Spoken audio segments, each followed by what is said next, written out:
Conservative media done right. You're listening to the SHR Media Network. I have come here to chew bubblegum and kick ass. And I'm all out of bubblegum.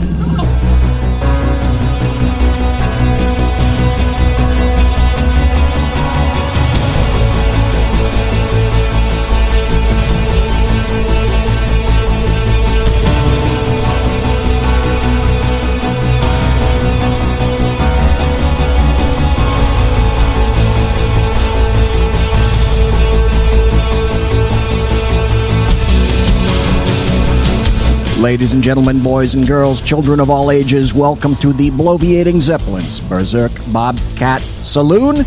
It's Thursday night.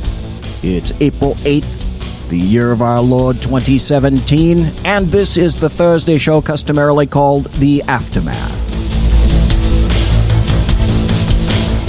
Belly up to the bar, we've kept your seat, and it's great to see you back tonight.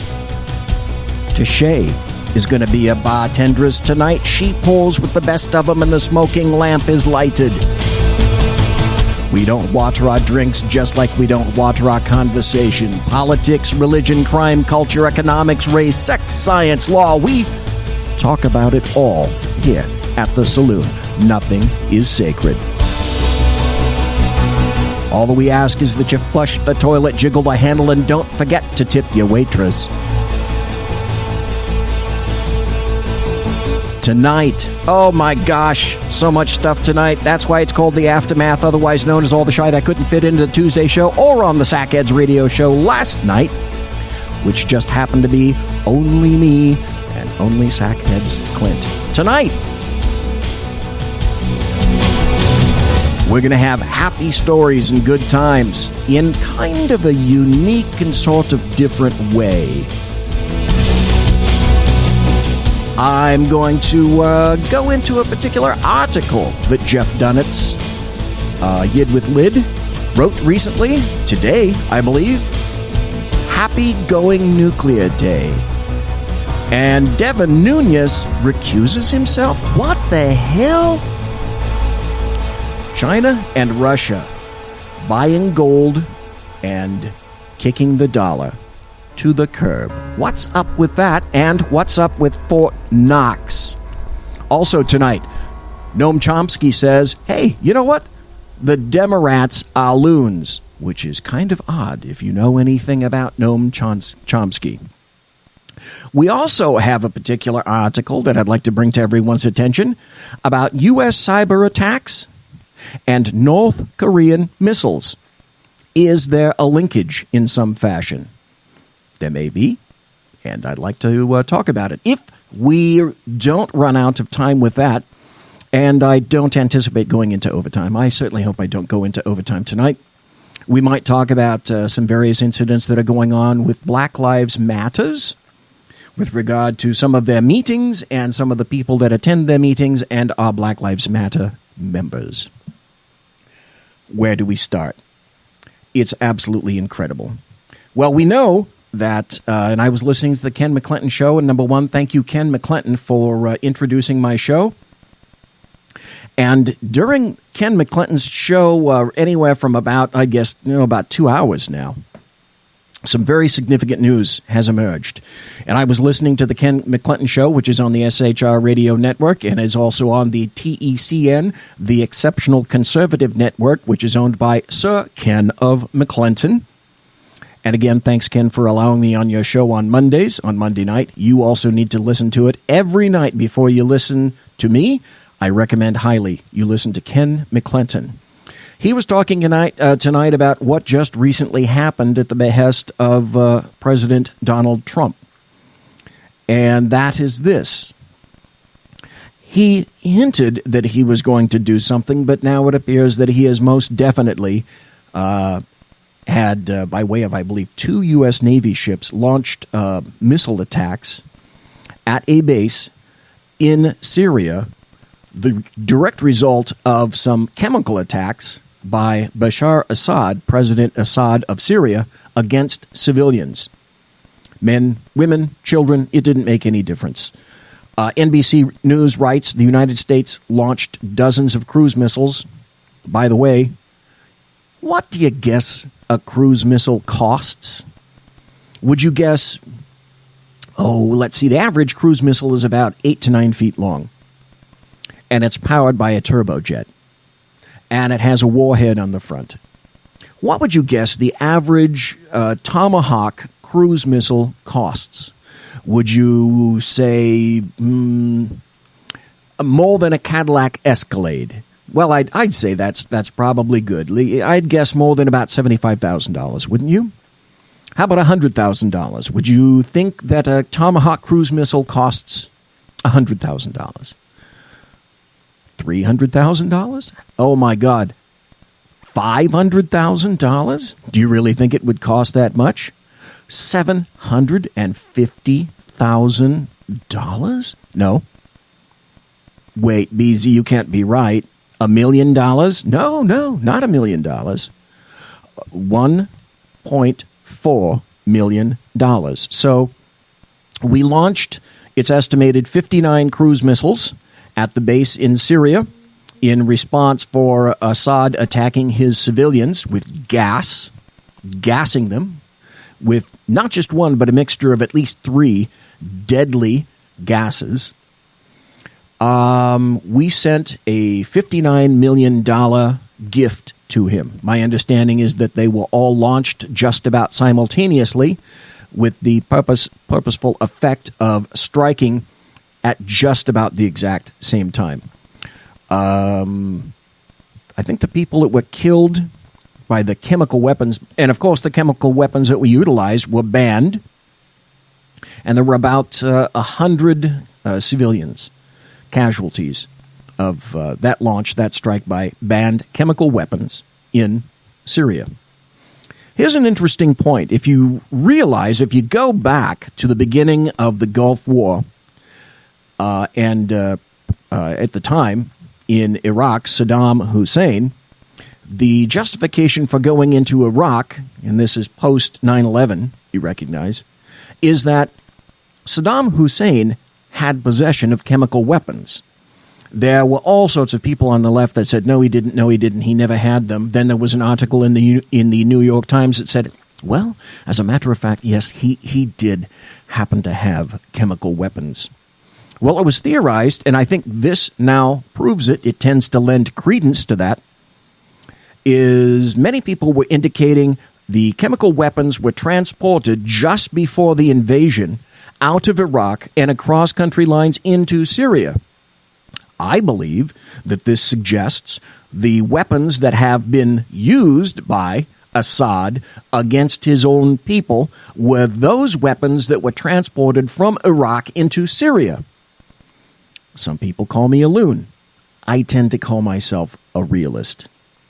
In any event, 59 at this point Tomahawk missiles were fired from 2 ships in the Mediterranean Sea in western Syria, and they all hit a particular airfield that the United States apparently has intelligence and believes the government of Syrian President Bashar al-Assad fired the banned weapons.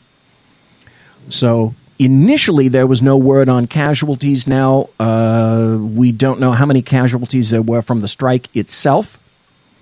But Bashar Assad, the strike from him killed about 100 or so individuals. Thanks in chat to Mike. Thanks for being there. Good to see you. And we also have one viewer in chat. I have to ask this question, however, because I've got so much stuff to go into. But this very big news item came up, so I have to discuss it. My first thought is, what is the vested interest of the United States in intervening in this fashion in Syria? If we were concerned about the casualties, then, and truly, it's sad to see there's horrific video of all sorts of people, children, having been basically choked to death by this gas. And it is an horrific incident. But I have to ask, because I am a pragmatist and a realist, what is our vested interest in Syria? Personally, I don't see it. I see it as another quagmire, another potential quagmire to get in. And as President Trump has said recently, he's not president of the world. I'm afraid what I'm beginning to see at this point is that he was affected emotionally by the video and by the still photos that he may have seen by way of various intelligence briefings that were delivered to him. So it's going to be interesting to see where it is that we go from here. Now, if he just wants to make a particular strike, as he's done, and maybe a few, as long as we don't put boots on the ground, all right, let's make it a limited hello there to Syria. And then let's back off. Let's see what's going to happen. Syria, the Middle East, is a cauldron from which terrible things could issue.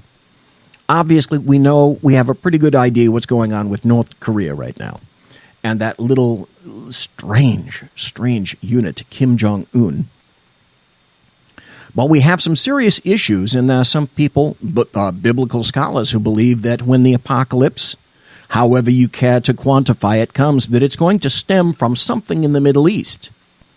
In my opinion, we have to be very careful about what we are doing there, which is why I have always said since the 70s that energy independence is exactly what the United States needs, which is exactly what the leftists in government historically have never wanted, and on which path Barack Obama made sure that we stayed off of. We stayed off of energy independence. I never understood.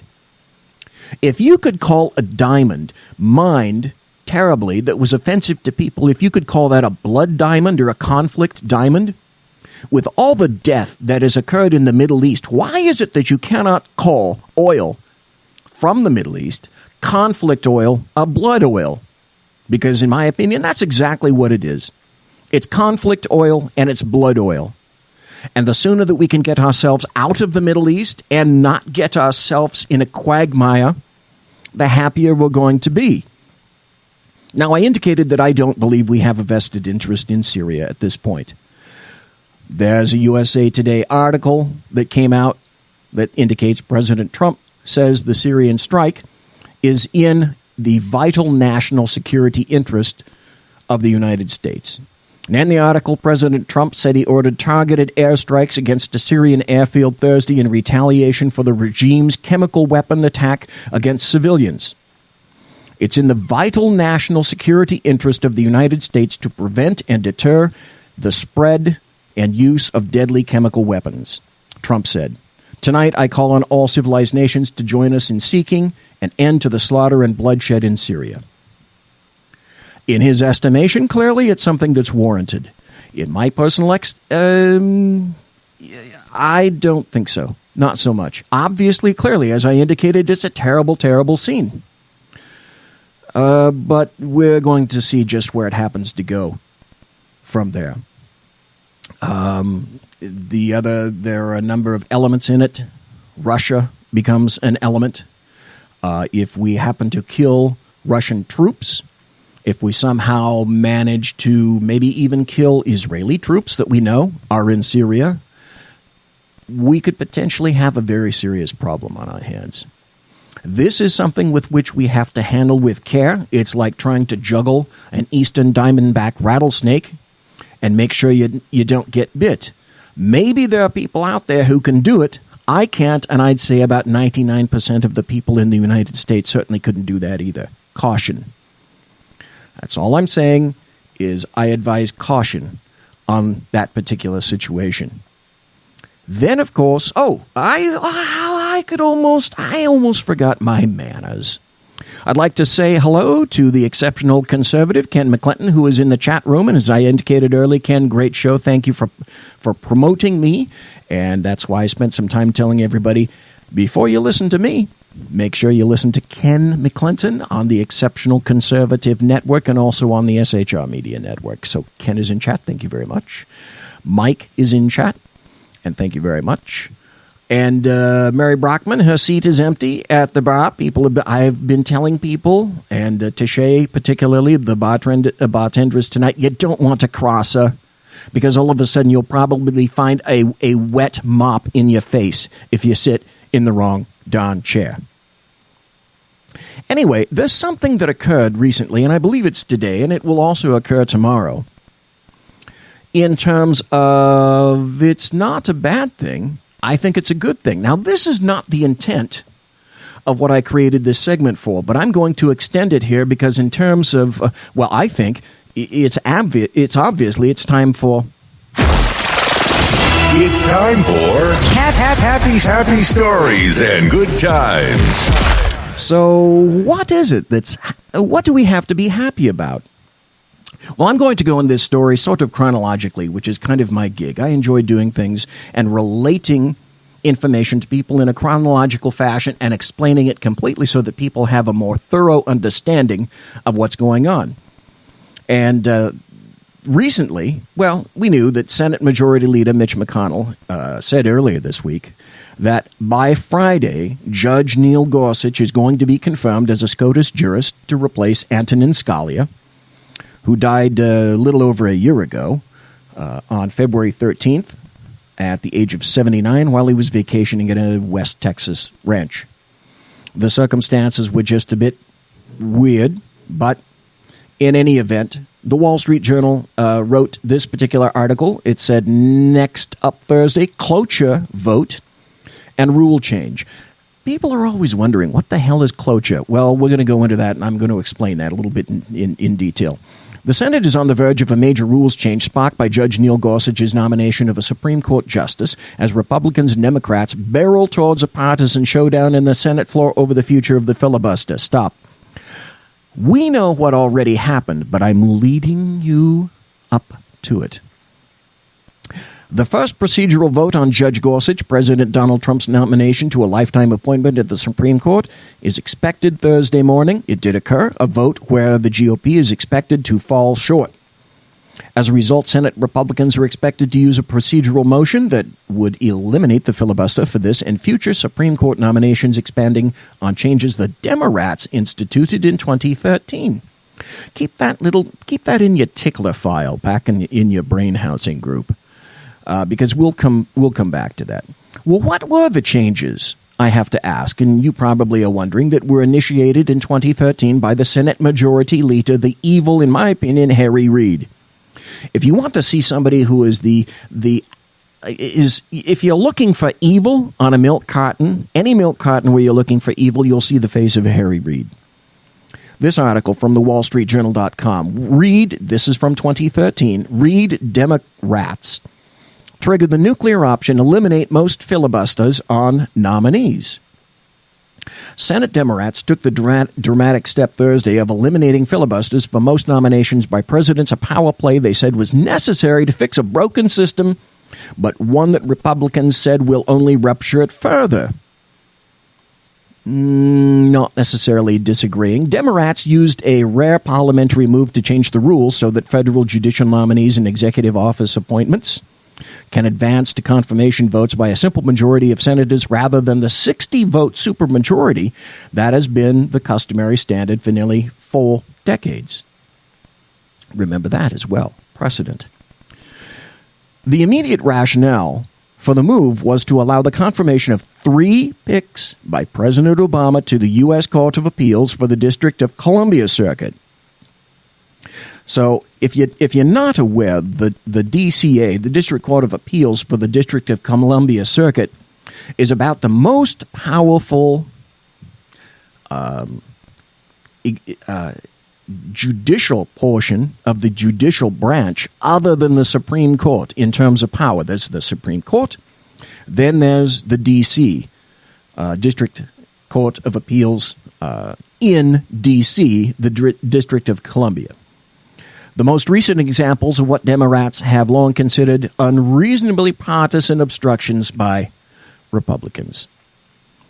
So there were 3 U.S. DCA picks to go to the D.C. Circuit, and in the long term, the rule change represents a substantial power shift in a chamber that for more than 2 centuries has prided itself a chamber, meaning the Senate, that has prided itself for 2 centuries on affording more rights to the minority party than any other legislative body in the world, including the House of Representatives as well. Now, a president whose party holds the majority in the Senate is virtually assured of having his nominees approved, with far less opportunity for political obstruction. The Demorats did that because they were in power. Reid said the chamber must evolve beyond parliamentary roadblocks. They're parliamentary roadblocks, says Harry Reid. The American people believe the Senate is broken, and I believe the American people are right, he said, adding it's time to get the Senate working again. Okay, I have the true translation of that because BZ is kind of prescient in that fashion every once in a while. Translated, it's best for my party and my party is in charge.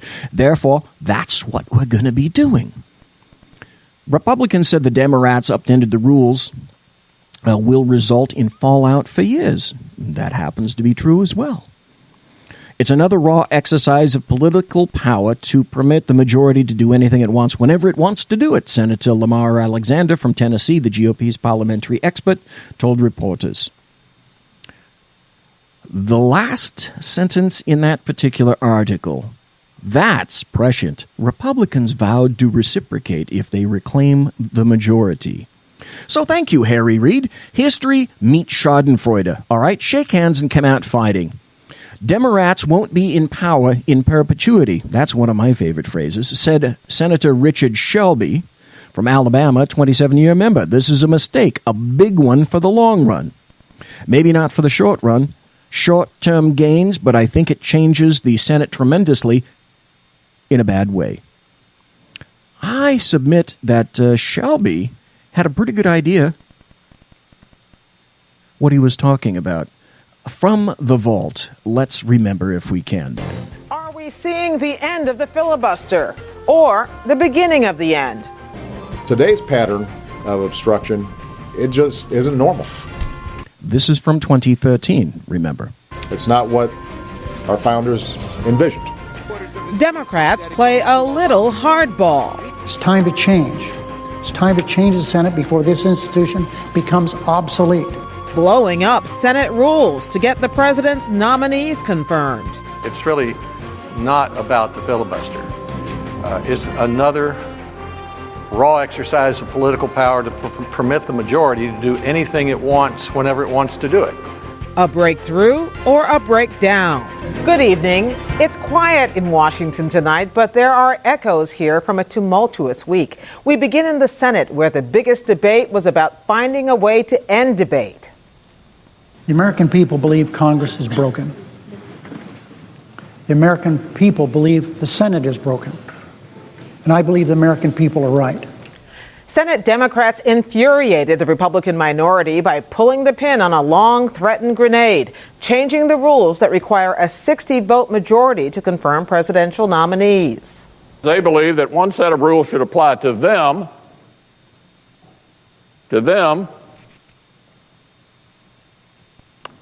and another set to everybody else.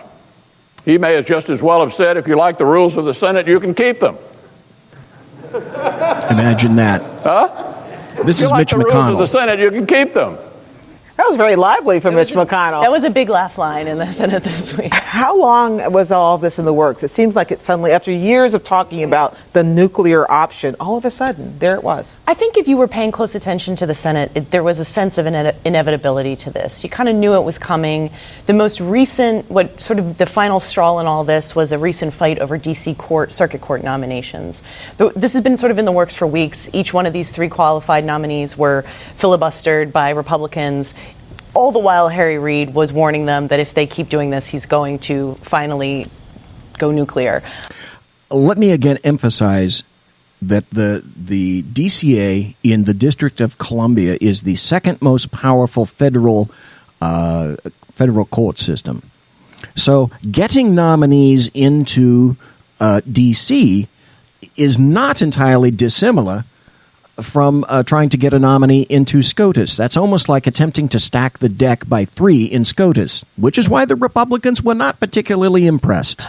If you've paid attention to the Senate longer, the filibuster has been contentious for most of modern history. The last time they changed the rules was in the 1970s.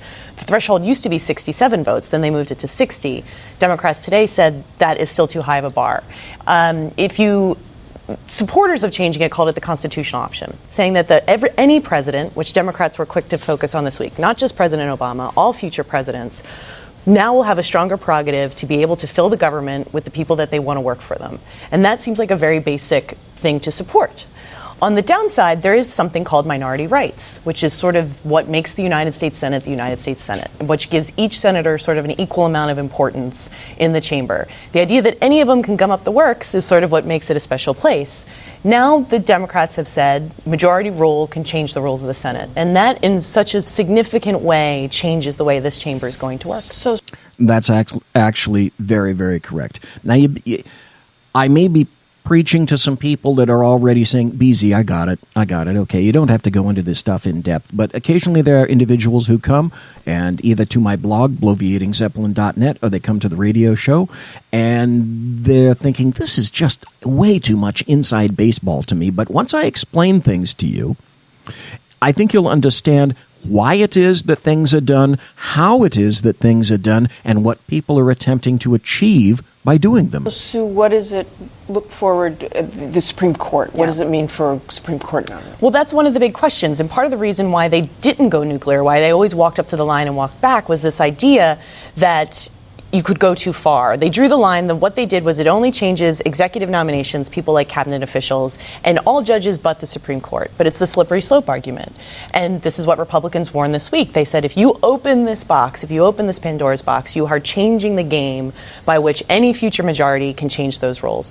Yes, exactly. If you open the political door, hell, if you open any damn political door in D.C., people are going to walk through, and they attempted to say, Senate, you have a history of being reasonable.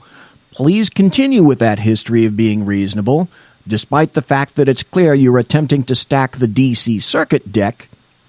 And though you said, yes, we can do it on these, but we still reserve the right to not do it for Supreme Court people, it is a slippery slope. Harry Reid wanted to go there. He opened the door and walked through entirely.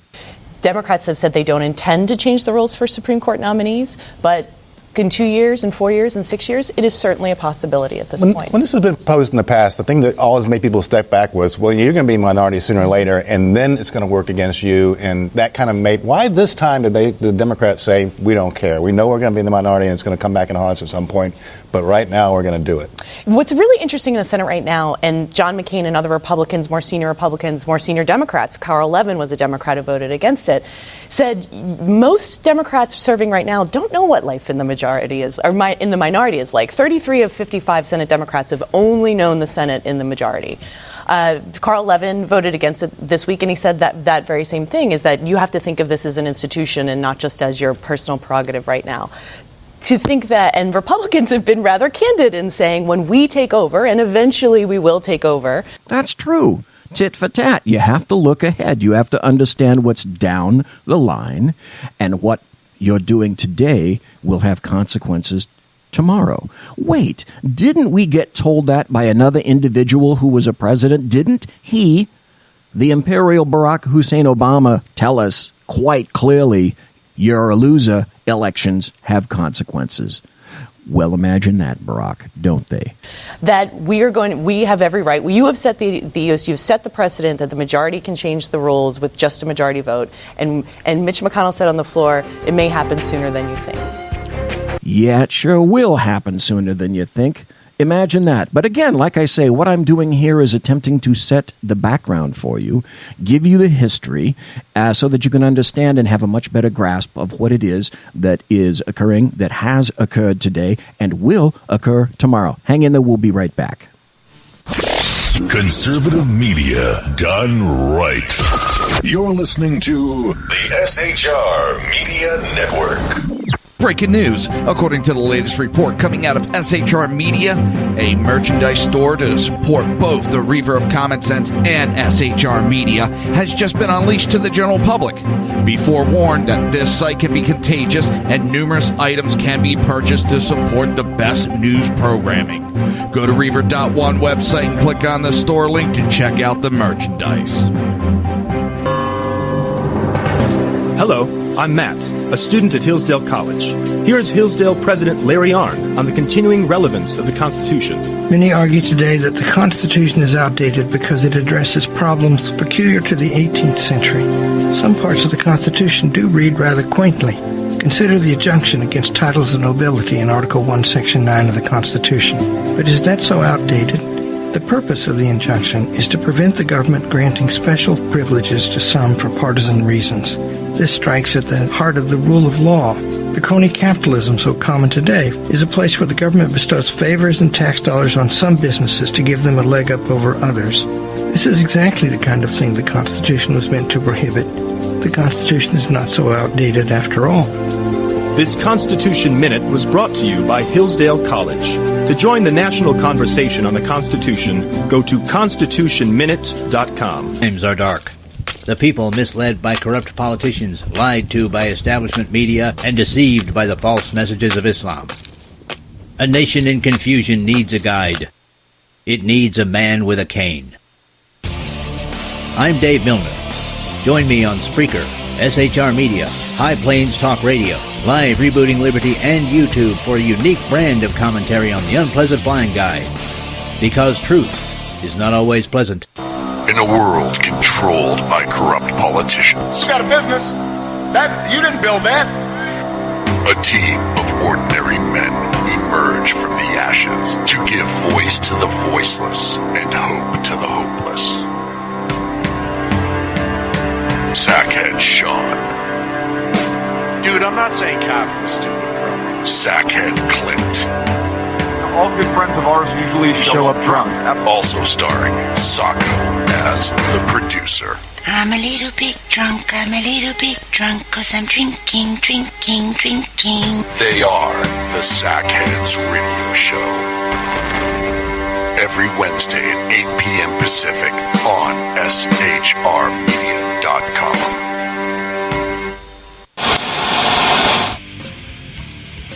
Beware, the Jersey Takeover is here.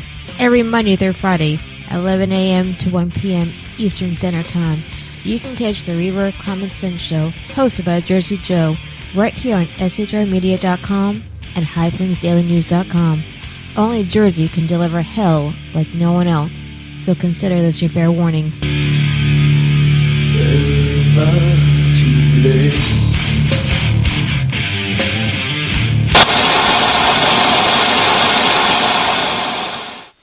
Conservative media done right. You're listening to the SHR Media Network. In a world where insanity reigns supreme and safety pin manufacturers are running out of metal for the diapers of the leftists, it's comforting to know an ancient, fat, long-haired, bearded reprobate has your mind in mind. Ladies and gentlemen, boys and girls, children of all ages, broadcasting behind enemy lines in occupied California.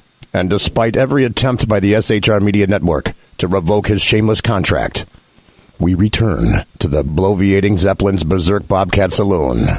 Thank you very much, Tim Hott. You are, in fact, listening to the bloviating Zeppelin's Berserk Bobcat Saloon. It's the Thursday show. It's April 6th, the year of our Lord 2017. The Thursday show I call the Aftermath, otherwise known as all the rest of the shite that I couldn't fit into the Tuesday show, and I'll talk about on the Sackhead show from last night, and I'll speak to or address on the Monday show where I Bigfoot Ken McClinton, and he allows me to do it because he's such a swell guy. We're talking about the information and the events that are leading up to what happened today with Judge Neil Gorsuch. And we were talking about some of the things that occurred in 2013 in which the loving Harry Reid decided that he was going to blow shite up in 2013 and enable the nuclear option for 3 appointees that the Demorats